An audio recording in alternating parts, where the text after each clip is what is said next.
Humanity had always been underestimated. When Earth was invited to join the Galactic Council, it was seen as an act of pity rather than respect. Dr. Elena Voss, Earth's representative, stood quietly among the towering figures of alien leaders, beings with centuries of galactic governance under their belts.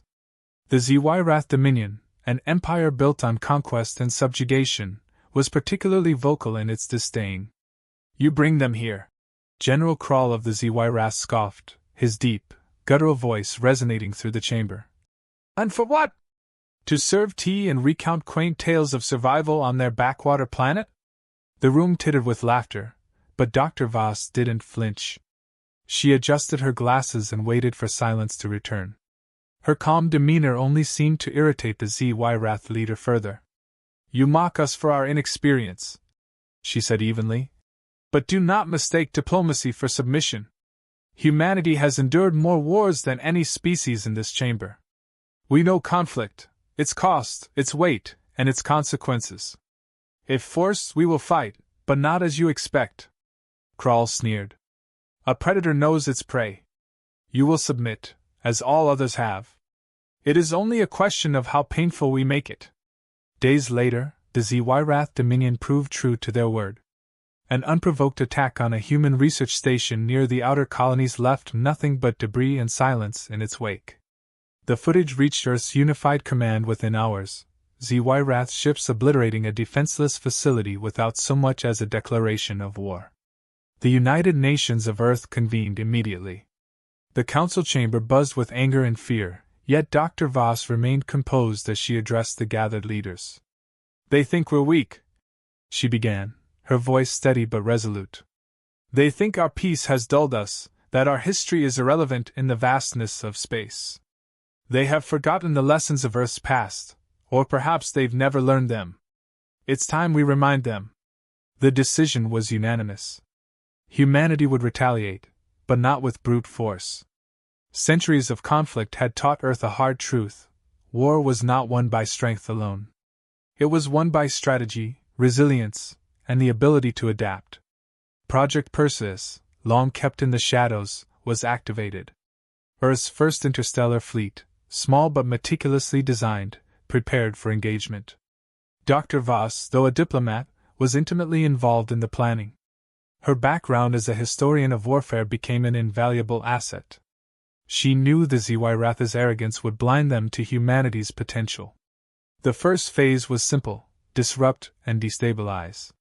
Humanity's engineers launched a series of stealth satellites, cloaked in experimental technology, into Zy-Wrath space. These satellites infiltrated enemy communication networks, planting false data and sowing confusion among their ranks. When the Zy-Wrath armada arrived at Earth's lunar defenses, they found themselves unable to coordinate. Orders were delayed, conflicting, or outright fabricated. Ships collided in the chaos, and their meticulously drilled formations unraveled. Still, they pressed forward, confident that their superior firepower would crush Earth's resistance. That confidence was misplaced. From the shadow of the moon emerged Erebus, Earth's flagship, a warship unlike anything the galaxy had seen. Sleek and bristling with experimental weaponry, it represented humanity's ingenuity and desperation. It fired its first salvo, a series of electromagnetic pulses that neutralized the Zy-Wrath fleet's shields. Helpless and exposed, the invaders were forced into retreat. General Krall was livid. Reports from his commanders painted a picture he refused to accept: humans outsmarting Zy-Wrath warriors. In a heated transmission intercepted by Earth's intelligence, Krall bellowed, "They are insects! Crush them underfoot!" Dr. Voss, monitoring the intercepted communication, allowed herself a small smile. "Pride," she mused aloud, "is the Achilles heel of every empire." But humanity's victory came at a cost.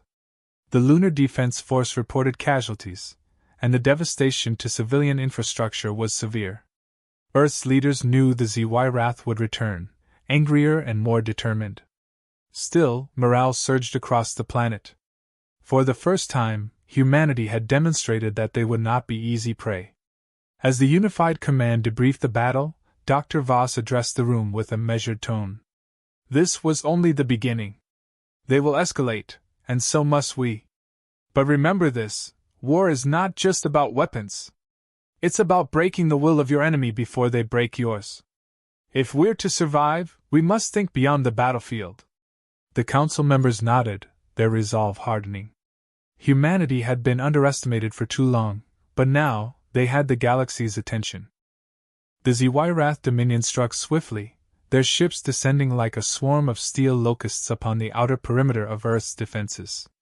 The lunar defense grid, battered but operational, scrambled to hold them at bay. Humanity had no illusions about their disadvantage. The Zy-Wrath had centuries of interstellar warfare experience, while Earth was a newcomer to the galactic stage. But that, as it turned out, would prove to be humanity's greatest advantage. The Dominion's arrogance shaped their strategy. They relied on overwhelming firepower and rigid formations, assuming that humanity's forces, being fewer and less advanced, would crumble under the weight of their assault. But Earth had learned long ago that wars were not won with brute force alone. Wars were won in the mind before the battlefield. When the Zy-Wrath ships moved into position, Earth's fleet did not meet them head-on. Instead, humanity deployed a carefully designed array of decoys and stealth ships that fed false data into the enemy's targeting systems. Dominion commanders, believing their sensors infallible, fell victim to misdirection. They fired on phantom fleets, wasting precious ammunition and exposing their vulnerabilities. The first human counteroffensive was launched with precision. Small, agile strike ships darted through the chaos, planting EMP charges on the Dominion's larger vessels. These charges rendered entire sections of the enemy fleet powerless, leaving them drifting, defenseless. The Zy-Wrath, accustomed to predictable engagements, were disoriented by the sheer creativity of humanity's tactics. "Why are they fighting like this?" one Zy-Wrath officer demanded, frustration evident in his voice. "Where is their honor?" But Earth had no time for concepts like honor in war. Every move was calculated to exploit the Dominion's overconfidence and lack of adaptability. Humanity understood that this was not just a battle for survival, it was a test of ingenuity and resilience. General Krall, aboard his command ship, seethed as reports of losses flooded in. The humans, despite their technological inferiority, were systematically dismantling his fleet's cohesion. He barked orders to his subordinates, demanding a regroup, but his frustration only grew as his ships failed to respond effectively. Meanwhile, Dr. Elena Voss observed the battle from Earth's command center. Her calm demeanor masked the tension that gripped every officer in the room. She studied the patterns of the Zy-Wrath's movements, their rigid adherence to protocol. It was clear to her that their tactics were designed for an enemy that fought conventionally, not one that adapted and innovated on the fly. "They're creatures of habit," she remarked, her voice cutting through the din of reports. "They expect us to follow their rules. Let's show them how unpredictable humans can be." Her words became the directive for the next phase. Earth's engineers activated the Wraith Protocol, deploying cloaked drones into the heart of the Zy-Wrath formation. These drones emitted false signals, making it appear as though reinforcements were arriving from multiple directions. The Dominion fleet, already disoriented, splintered further as they repositioned to confront non-existent threats. In the midst of the chaos, Earth's flagship Erebus launched its assault. The sleek vessel, equipped with cutting-edge adaptive AI, targeted the Zy-Wrath's command and control centers. It was a surgical strike, designed not to destroy but to cripple. The Dominion fleet's communications were jammed, their command structure severed. For the first time in centuries, the Zy-Wrath found themselves on the defensive. General Krall, his fury barely contained, addressed his remaining officers in a broadcast intercepted by Earth.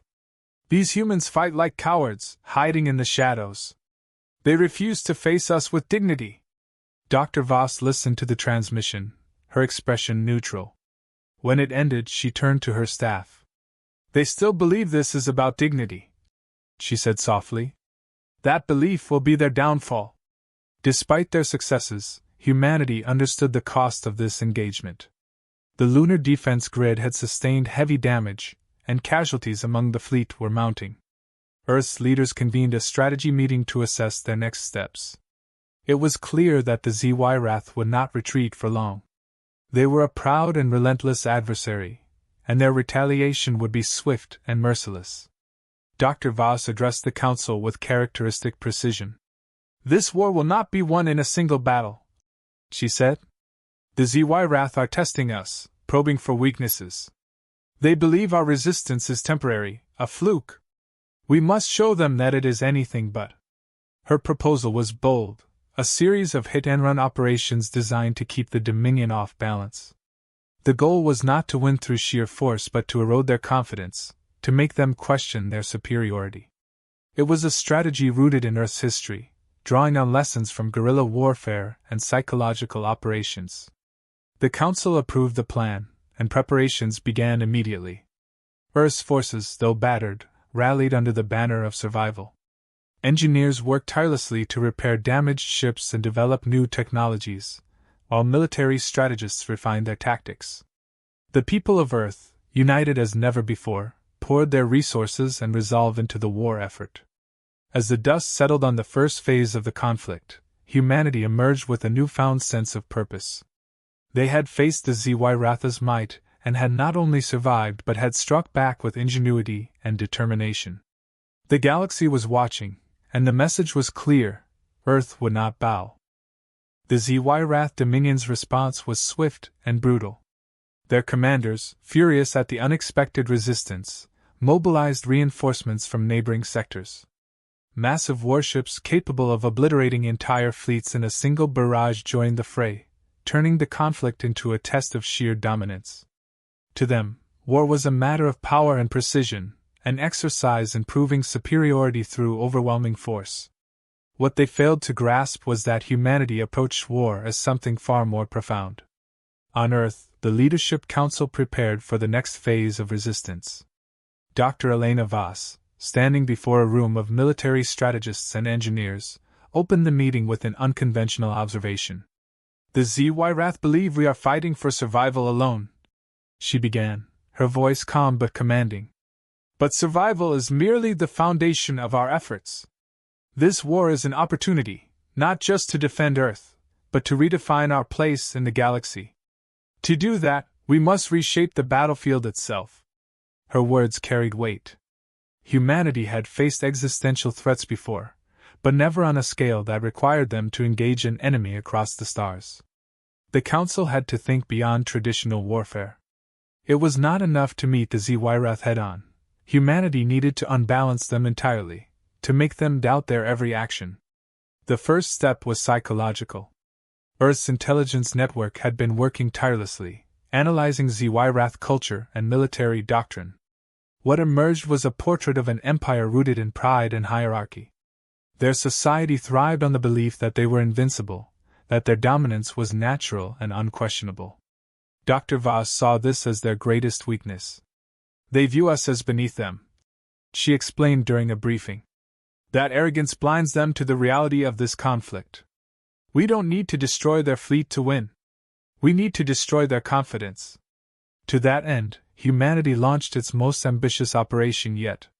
Using captured ZY Wrath technology, engineers developed advanced holographic systems capable of creating lifelike illusions on an enormous scale. These ghost fleets appeared indistinguishable from real ships, tricking enemy sensors and drawing the ZY Wrath into elaborate traps. In one such engagement, the Dominion fleet pursued what they believed was a significant human convoy, only to find themselves surrounded by hidden mines that detonated with devastating precision. The losses were staggering. For the first time in centuries, ZY Wrath commanders hesitated before launching their next attack. But the psychological warfare didn't stop there. Earth's propaganda network infiltrated the ZY Wrath's communication systems, broadcasting messages of unity and defiance directly to their troops. These messages, translated into the ZY Wrath language, emphasize humanity's resilience and adaptability. They spoke of Earth's ability to endure hardship and thrive in adversity, painting a picture of an opponent that could not be broken. Among the broadcasts, a recording of Dr. Voss addressing the Galactic Council began circulating widely. "Strength is not found in numbers or technology. It is found in the resolve to endure, to learn, and to adapt. We may be new to your galaxy, but we carry the lessons of countless generations. If you believe this war will break us, you are mistaken. These words resonated, not just among humanity's allies but within the ZY-Wrath ranks. Reports of dissent among their lower officers began to surface. Soldiers questioned the wisdom of a war that seemed increasingly unwinnable. For an empire built on unwavering loyalty and obedience, this was an unprecedented development. Meanwhile, Earth continued to refine its military strategies. Engineers and scientists worked tirelessly, developing adaptive AI systems that could learn from ZY-Wrath tactics and counter them in real time. These systems, integrated into humanity's fleets, turned even the smallest skirmishes into opportunities for growth and improvement. In one decisive encounter, a human task force intercepted a Dominion battle group near the asteroid belt. Using data gathered from previous battles, the AI anticipated the enemy's movements and devised counter-strategies on the fly. The result was a flawless victory, achieved with minimal human intervention. The ZY-Wrath were stunned. They had never faced an opponent capable of learning and adapting so quickly. General Krall, increasingly isolated and desperate, issued a message to his remaining commanders. "These humans fight like shadows," he growled. "They strike where we are weakest and disappear before we can respond. This is not war, it is an insult." But Dr. Voss knew that the general's anger was a sign of progress. The Dominion's frustration meant that their control was slipping. The more they tried to impose their will, the more they exposed their vulnerabilities. Humanity was no longer fighting just for survival. They were reshaping the very nature of the conflict. The culmination of this strategy came with the deployment of humanity's most daring weapon, Nemesis Protocol, an AI-driven initiative designed to exploit every weakness in the ZY-Wrath's infrastructure. From sabotaging supply lines to manipulating star charts, the protocol disrupted the Dominion's operations at every level. Entire fleets were left stranded as their navigation systems failed, while key outposts were overwhelmed by coordinated strikes. Through it all, Dr. Voss remained the steady voice guiding humanity's efforts. In a rare address to the people of Earth, she summarized the war's progress with measured optimism. "We have shown the galaxy what humanity is capable of," she said. "But this is not just about winning battles. It is about proving that we belong here, that our place among the stars is earned through ingenuity and determination. The ZY-Wrath sought to test us, and we have taught them what it means to be truly resilient." Her words resonated across Earth and beyond. Humanity's allies, inspired by their defiance, began to rally in support. Even neutral species in the Galactic Council started to reconsider their stance, recognizing that Earth was a force to be reckoned with. The ZY-Wrath Dominion, once so confident in their superiority, now faced a reality they had never anticipated. Their enemy was not just surviving, it was thriving, learning, and outmaneuvering them at every turn. What had started as a war of conquest had become a lesson in humility, one the Dominion was increasingly ill-equipped to withstand. The final act of the war was not decided in a single, decisive moment but in a carefully orchestrated series of events that pushed the ZY-Wrath Dominion into a corner from which there was no escape. The Dominion, once so assured of their superiority, now teetered on the edge of collapse. Yet, their pride would not allow them to admit defeat. Instead, they summoned the full might of their remaining fleets, converging on Earth in a last, desperate attempt to crush humanity. Earth's unified command anticipated the move. The Dominion's strategic rigidity had made their plans predictable, and humanity had prepared accordingly. Every resource, every ounce of ingenuity, was poured into the defense of the planet. The final battle was not just about survival. It was about proving, once and for all, that humanity was a force to be reckoned with. Dr. Elena Voss stood at the heart of Earth's command center, calm amidst the tension that gripped everyone around her. She had become the symbolic and intellectual cornerstone of humanity's resistance, her insights shaping strategies that defied expectations. As the ZY-Wrath fleet approached, she addressed the assembled leaders one last time.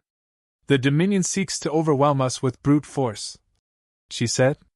"They believe that their size and strength will bring us to our knees. What they fail to understand is that war is not about strength alone. It is about precision, adaptability, and the will to endure. Today, we will show them what it truly means to fight. The Nemesis Protocol was activated in full. Humanity's fleets, enhanced with adaptive AI and advanced holographic systems, created an illusion of vulnerability, drawing the Dominion into a carefully laid trap. The ZY-RAS ships, driven by their commander's desperation, advanced recklessly, pouring firepower into what they believed were Earth's primary defenses. It was a masterstroke of misdirection. The holograms absorbed the initial assault, while Earth's real forces remained hidden, waiting for the perfect moment to strike. When the ZY-RAS fleet was fully committed, humanity unleashed its counteroffensive. Stealth drones emerged from the shadows, targeting critical systems on the enemy's ships. EMP pulses and precision strikes disabled engines and weaponry, leaving entire segments of the Dominion fleet immobilized. At the center of the chaos, Erebus led the charge. The flagship's adaptive AI, now fully integrated with the Nemesis Protocol, coordinated the battle with unparalleled efficiency. Every move the ZY-RAS made was anticipated and countered. Their ships, designed for direct confrontation, were ill-suited to the dynamic, ever-shifting tactics of Earth's forces. General Krall, aboard his command ship, refused to accept the reality of his situation. "These humans are nothing!" he roared, slamming his fist onto the control panel. "They are insects pretending to be warriors. Crush them!" But his orders fell on deaf ears. The Dominion's fleet, fragmented and leaderless, was incapable of mounting an effective resistance. Krall's subordinates, demoralized and increasingly aware of their impending defeat, began to abandon their posts. Some even turned their weapons on their own ships, preferring destruction over the shame of surrender. Amidst the unfolding chaos, a final message was broadcast to the ZY-RAS fleet. It was Dr. Voss, her voice calm but resolute. "You chose this war," she said. "You believed it would be an easy conquest, a demonstration of your power. But power without wisdom is a weakness, and arrogance is its own downfall. We have shown you what humanity is capable of. Now it is your choice: continue down this path and face annihilation, or stand down and live to rebuild what remains of your empire." The message was a gamble, but it was one humanity was willing to take. For all their brutality, the ZY-RAS were not fools. They understood that further resistance would only lead to their complete destruction. Slowly, one by one, their ships began to power down, signaling surrender. But General Krall refused to relent. Enraged and humiliated, he ordered his flagship to continue the fight, targeting Erebus in a suicidal final attack. The human flagship, anticipating the move, maneuvered swiftly, avoiding the barrage and retaliating with a precise strike that disabled Krall's ship without destroying it.